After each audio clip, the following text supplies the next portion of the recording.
साल था 2004। Silicon valley एक नए उद्देश्य और नवाचार की भावना से गूंज रही थी। .com बबल कुछ साल पहले ही फूटा था, जिससे असफल उपक्रमों और टूटे हुए सपनों का निशान छूट गया था। लेकिन उस पतन की राख से हवा में एक नई ऊर्जा का अनुभव किया जा सकता था। डिजिटल परिदृश्य को फिर से परिभाषित करने के लिए उद्यमी और तकनीकी उत्साही पहले से कहीं अधिक दृढ़ थे। विशाल परिसरों और तकनीकी स्टार्टअप के बीच एक क्रांति पक रही थी, एक ऐसी क्रांति जो हमारे सूचनाओं के उपभोग और साझा करने के तरीके को हमेशा के लिए बदल देगी। सिलिकॉन वैली की सड़कों पर चहल पहल थी, क्योंकि नवोन्मेषी दिमाग अपने विजन को जीवंत करने के लिए अथक प्रयास कर रहे थे। यह यूट्यूब की कहानी है 3 युवा उद्यमियों, चाड हर्ले, स्टीव चेन और जावेद करीम के दिमाग की उपज, जिन्होंने एक ऐसी दुनिया का सपना देखने की हिम्मत की जहां कोई भी फिल्म निर्माता, कहानीकार एक सितारा बन सकता है। उन्होंने एक ऐसे प्लेटफॉर्म की कल्पना की जो वीडियो शेयरिंग को लोकतांत्रिक बनाएगा, जो उनकी पृष्ठभूमि या संसाधनों की परवाह किए बिना सभी के लिए सुलभ होगा। यह तेजी से नवाचार का समय था। तकनीकी उद्योग अभूतपूर्व गति से विकसित हो रहा था, जिसमें नई प्रगति और सफलताएं लगभग रोज हो रही थीं। डेवलपर्स और इंजीनियर संभव की सीमाओं को आगे बढ़ा रहे थे, ऐसी तकनीकों का निर्माण कर रहे थे जो जल्द ही हमारे दैनिक जीवन का अभिन्न अंग बन जाएंगी। ब्रॉडबैंड इंटरनेट तेजी से आम होता जा रहा था, जिससे लोगों के सूचना तक पहुंचने और उसका उपभोग करने के तरीके में बदलाव आ रहा था। हाई स्पीड इंटरनेट कनेक्शन अब एक विलासिता नहीं बल्कि एक आवश्यकता बन गए थे, जिससे उपयोगकर्ता डिजिटल दुनिया के विशाल विस्तार को आसानी से एक्सप्लोर कर सकते थे। डिजिटल कैमरे छोटे और अधिक किफायती होते जा रहे थे, जिससे अधिक लोग पलों को कैद कर सकते थे और सामग्री बना सकते थे। सामग्री निर्माण के लिए प्रवेश की बाधाएं कम हो रही थीं। उपयोगकर्ता जनित सामग्री के एक नए युग का मार्ग प्रशस्त कर रही थीं। फिर भी वीडियो को ऑनलाइन साझा करने का कोई आसान तरीका नहीं था। मौजूदा प्लेटफॉर्म बोझिल और अक्षम थे, जिससे उपयोगकर्ता निराश हो रहे थे और बेहतर समाधान के लिए तरस रहे थे। डिजिटल परिदृश्य में यह अंतर बहुत बड़ा था और यह केवल समय की बात थी कि कोई इसे भरने के लिए आगे आएगा। डिजिटल परिदृश्य में इस अंतर ने हमारे नायकों के मन में एक विचार जगाया। उन्होंने वास्तव में क्रांतिकारी कुछ बनाने का अवसर देखा, एक ऐसा मंच जो वीडियो शेयरिंग को एक बटन पर क्लिक करने जितना आसान बना दे। उनका विजन स्पष्ट था और उनका दृढ़ संकल्प अटूट था। उनकी कहानी केवल तकनीकी व्यवधान के बारे में नहीं है, यह दोस्ती की ताकत, महत्वाकांक्षा की धृष्टता और रचनात्मकता को लोकतांत्रिक बनाने और भौगोलिक सीमाओं के पार लोगों को जोड़ने के लिए इंटरनेट की क्षमता में अटूट विश्वास के बारे में है। वे एक साझा जुनून और एक सामान्य लक्ष्य से प्रेरित थे, अपने सपने को हकीकत में बदलने के लिए मिलकर काम कर रहे थे। ये दोस्ती की ताकत, महत्वाकांक्षा की धृष्टता और रचनात्मकता को लोकतांत्रिक बनाने और भौगोलिक सीमाओं के पार लोगों को जोड़ने के लिए इंटरनेट की क्षमता में अटूट विश्वास के बारे में है। उनकी यात्रा चुनौतियों और बाधाओं से भरी थी, लेकिन उनका संकल्प कभी कम नहीं हुआ। वे अपने विजन और एक दूसरे पर विश्वास करते थे और यही विश्वास उन्हें सबसे कठिन समय में आगे ले गया। यह एक ऐसी कहानी है जो दुनिया भर में लाखों लोगों को प्रेरित करती रहती है, हमें याद दिलाती है कि कभी-कभी सबसे सरल विचारों का सबसे गहरा प्रभाव हो सकता है। यूट्यूब की विरासत नवाचार, सहयोग और एक सपने की अथक खोज की शक्ति का प्रमाण है। यह इच्छुक उद्यमियों के लिए आशा की किरण के रूप में कार्य करता है। यह दर्शाता है कि जुनून, दृढ़ता और थोड़ी सी सरलता से कुछ भी संभव है। व्यावहारिक डिजाइनर चाड हर्ले पेंसिल्वेनिया से थे। वह उपयोगकर्ता अनुभव के लिए अपनी गहरी नजर मेज पर लाए। डिजाइन में पृष्ठभूमि के साथ चाड के पास बड़ी तस्वीर देखने और यह समझने की अनूठी क्षमता थी कि उपयोगकर्ता किसी उत्पाद के साथ कैसे इंटरैक्ट करेंगे। उनका सफर 2000 के दशक की शुरुआत में एक मामूली कार्यालय सेटिंग में काम करने से शुरू हुआ, जहां उन्होंने अपने कौशल का सम्मान किया और सहज और उपयोगकर्ता के अनुकूल डिजाइन बनाने का जुनून विकसित किया। उनका काम सिर्फ सौंदर्य शास्त्र के बारे में नहीं था, यह कार्यक्षमता और प्रौद्योगिकी को सभी के लिए सुलभ बनाने के बारे में था। मेरा हमेशा से मानना रहा है कि डिजाइन सिर्फ यह नहीं है कि कोई चीज कैसी दिखती है, बल्कि यह है कि वह कैसे काम करती है। उपयोगकर्ता अनुभव महत्वपूर्ण है। यह उपयोगकर्ता और उत्पाद के बीच एक सहज संपर्क बनाने के बारे में है, यह सुनिश्चित करते हुए कि प्रत्येक तत्व एक उद्देश्य को पूरा करता है और समग्र अनुभव को बढ़ाता है। इस दर्शन ने मेरे काम का मार्गदर्शन किया और मुझे लगातार नवाचार और सुधार के लिए प्रेरित किया। तकनीकी प्रतिभा स्टीव चेन एक ताइवानी अमेरिकी थे, जिन्हें कोडिंग का शौक था और स्केलेबल सिस्टम बनाने का जुनून था। प्रौद्योगिकी की दुनिया में उनका सफर कम उम्र में ही शुरू हो गया था। जो चीजें कैसे काम करती हैं, इसके लिए एक जिज्ञासा और कुछ प्रभावशाली बनाने की इच्छा से प्रेरित थी। कोडिंग और सिस्टम आर्किटेक्चर में स्टीव की विशेषज्ञता ने उन्हें किसी भी टीम के लिए एक अमूल्य संपत्ति बना दिया, जिसमें वे शामिल हुए। जटिल समस्याओं को हल करने और बड़ी मात्रा में डेटा को कुशलतापूर्वक संभालने वाले सिस्टम बनाने की उनमें अनूठी क्षमता थी। कोडिंग मेरी भाषा थी। मुझे ऐसे सिस्टम बनाना बहुत पसंद था जो बड़ी मात्रा में डेटा को संभाल सकें। ये एक विशाल पहेली को सुलझाने जैसा था, जहां एक सहज और कुशल प्रणाली बनाने के लिए हर टुकड़े को पूरी तरह से फिट होना पड़ता था। बड़े डेटा सेट के प्रबंधन और प्रसंस्करण की चुनौती कुछ ऐसी थी जिस पर मैं आगे बढ़ता रहा, और इसने मुझे लगातार सीखने और अपने कौशल में सुधार करने के लिए प्रेरित किया। गूढ़ प्रोग्रामर जावेद करीम का जन्म पूर्वी जर्मनी में हुआ था और उन्हें इंटरनेट के बुनियादी ढांचे की गहरी समझ थी। महत्वपूर्ण तकनीकी परिवर्तन के समय में पले बढ़े जावेद ने इंटरनेट और दुनिया भर के लोगों को जोड़ने की इसकी क्षमता के प्रति एक आकर्षण विकसित किया।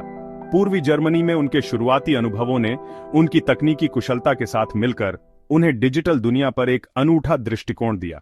जावेद की विशेषज्ञता इंटरनेट को और अधिक सुलभ और कुशल बनाने में थी, यह सुनिश्चित करते हुए कि जानकारी को जल्दी और मजबूती से साझा किया जा सके। इंटरनेट ने मुझे मोहित कर लिया।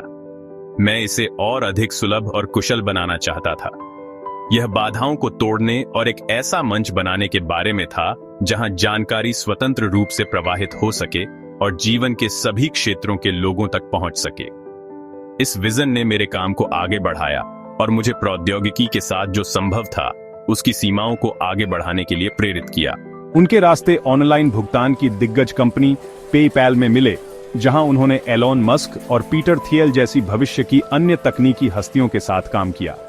पेपैल में ही उन्होंने पहली बार सहयोग करना शुरू किया, विचारों को साझा किया और एक दूसरे के अनूठे कौशल और दृष्टिकोण से सीखा।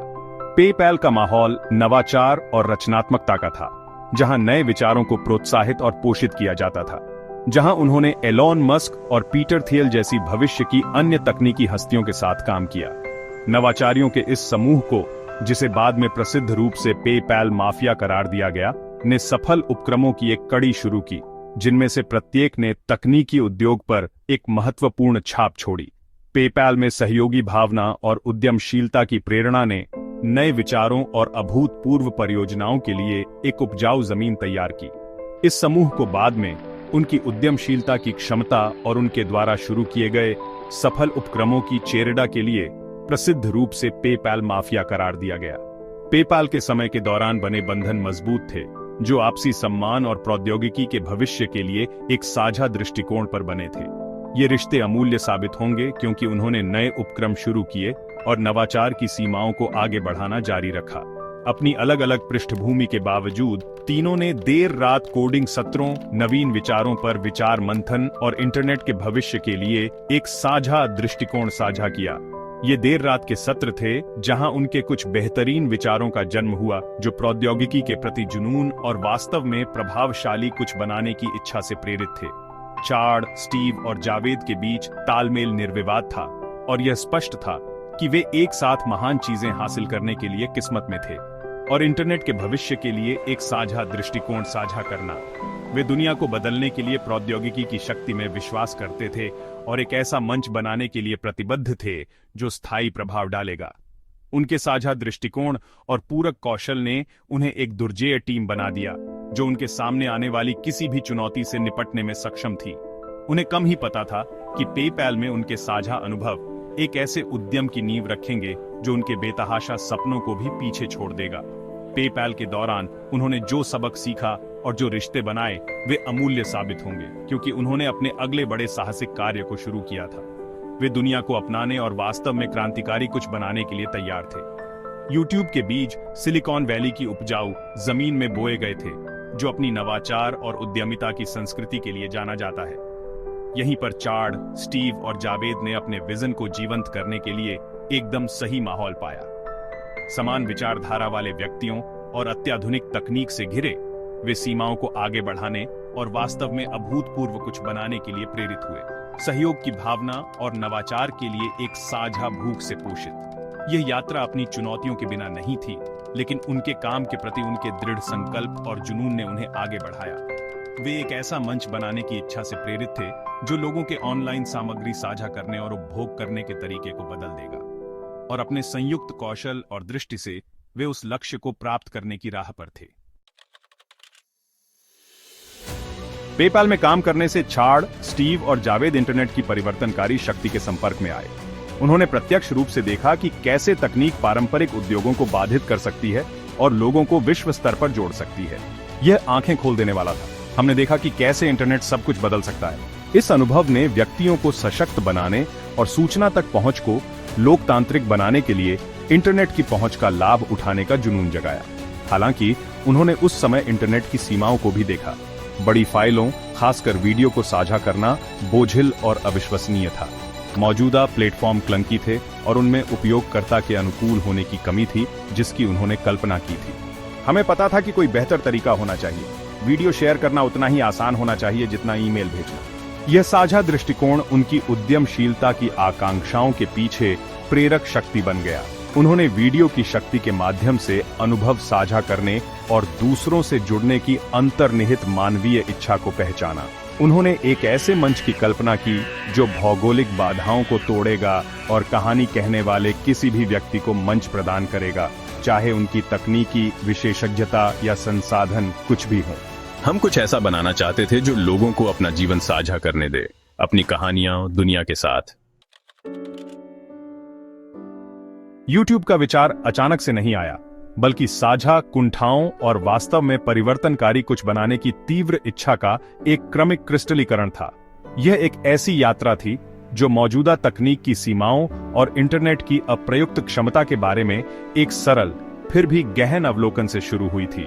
संस्थापक चाड हर्ले, स्टीव चेन और जावेद करीम सभी एक सामान्य लक्ष्य से प्रेरित थे, वीडियो शेयरिंग को सभी के लिए सुलभ और सरल बनाना। किंवदंती है कि आहापल सैन फ्रांसिस्को में चेन के अपार्टमेंट में एक आकस्मिक डिनर पार्टी के दौरान आया था। माहौल सुकून भरा था, हंसी और एनिमेटेड बातचीत से भरा हुआ था। यह उस तरह की शाम थी जहां विचार शराब की तरह स्वतंत्र रूप से बहते थे और दोस्तों के बीच की कमराडरी ने रचनात्मक सोच को जगाया। हम बस घूम रहे थे, एक पार्टी के कुछ वीडियो साझा करने की कोशिश कर रहे थे, लेकिन यह बहुत मुश्किल था। हमारे पास हमारे कैमरों और फोन पर कैद किए गए ये सभी शानदार पल थे, लेकिन उन्हें एक ऐसे प्लेटफॉर्म पर लाना जहां हर कोई उन्हें देख सके एक बुरा सपना था। हमने उन्हें ईमेल करने की कोशिश की, लेकिन फाइलें बहुत बड़ी थीं। हमने उन्हें मौजूदा साइटों पर अपलोड करने की कोशिश की, लेकिन प्रक्रिया धीमी और बोझिल थी। जैसा कि कहानी आगे बढ़ती है, वे उन वीडियो को साझा करने के लिए संघर्ष कर रहे थे जिन्हें उन्होंने कुछ दिन पहले एक पार्टी में कैप्चर किया था। हताशा स्पष्ट थी और यह स्पष्ट था कि वर्तमान समाधान अपर्याप्त थे। उन्हें कुछ बेहतर चाहिए था, कुछ ऐसा जो वीडियो शेयरिंग को उतना ही आसान बना दे जितना उन्हें लेना। सुविधाजनक विकल्पों की कमी से निराश होकर उन्होंने एक ऐसे प्लेटफॉर्म की आवश्यकता पर चर्चा शुरू की जहां वीडियो अपलोड करना और साझा करना बहुत आसान हो। उन्होंने एक ऐसी साइट की कल्पना की जहां उपयोगकर्ता जल्दी से वीडियो अपलोड कर सकें, उन्हें दोस्तों और परिवार के साथ साझा कर सकें और यहां तक कि दुनिया भर से नई सामग्री भी खोज सकें। यह एक महत्वाकांक्षी विचार था, लेकिन एक ऐसा विचार जो उनके अपने अनुभवों और उनके सामने आने वाली चुनौतियों के साथ गहराई से प्रतिध्वनित होता था। यह ऐसा था, हम इसे करने का एक आसान तरीका क्यों नहीं अपना सकते? हम सभी तकनीक के जानकार थे, फिर भी हमें एक भी ऐसा प्लेटफॉर्म नहीं मिला जो हमारी जरूरतों को पूरा कर सके। यह एक लाइट बल्ब क्षण था, यह महसूस करते हुए कि अगर हम इस समस्या का सामना कर रहे हैं तो लाखों अन्य लोग भी शायद ऐसा ही कर रहे होंगे। तभी यह विचार वास्तव में आकार लेने लगा। हमने यह स्केच करना शुरू कर दिया कि यह प्लेटफॉर्म कैसा दिख सकता है, यह कैसे काम करेगा और सफल होने के लिए इसमें किन विशेषताओं की आवश्यकता होगी। यह एक प्राण पोषक प्रक्रिया थी, इस विश्वास से प्रेरित थी कि हम वास्तव में क्रांतिकारी कुछ बना सकते हैं। इस छोटी सी समस्या ने विचारों की एक श्रृंखला शुरू कर दी और YouTube की अवधारणा आकार लेने लगी। उन्होंने नैपकिन पर रफ स्केच के साथ शुरुआत की, विचार मंथन सत्र जो देर रात तक चलते थे और उनके विचार के संभावित प्रभाव के बारे में अनगिनत चर्चाएं की। यह गहन रचनात्मकता और सहयोग का दौर था, जहां हर छोटी सफलता उन्हें उनके विजन के करीब ले आई। यह किस्सा चाहे पूरी तरह से सटीक हो या समय के साथ अलंकृत किया गया हो, YouTube की मूल कहानी के सार को पकड़ता है। एक साधारण समस्या, प्रतिभा का एक स्ट्रोक और यह मानने की क्यूनहाइट कि वे न केवल अपने लिए बल्कि दुनिया के लिए एक समाधान का निर्माण कर सकते हैं। यह आवश्यकता से उत्पन्न नवाचार और एक ऐसे विजन की अथक खोज की कहानी है जिसने वीडियो सामग्री को साझा करने और उपभोग करने के हमारे तरीके को हमेशा के लिए बदल दिया। यह अवलोकन की शक्ति, सहयोग के जादू और रोजमर्रा की समस्याओं की पहचान के महत्व का प्रमाण है, जिन्हें हल करने पर वैश्विक प्रभाव पड़ सकता है। एक निराशाजनक डिनर पार्टी से एक ऐसे प्लेटफॉर्म के निर्माण तक की यात्रा जो इंटरनेट में क्रांति ला देगी, एक अनुस्मारक है कि महान विचार अक्सर सबसे अप्रत्याशित स्थानों से आते हैं। ये एक समस्या को देखने और ये जानने के बारे में था कि हम इसे एक साथ हल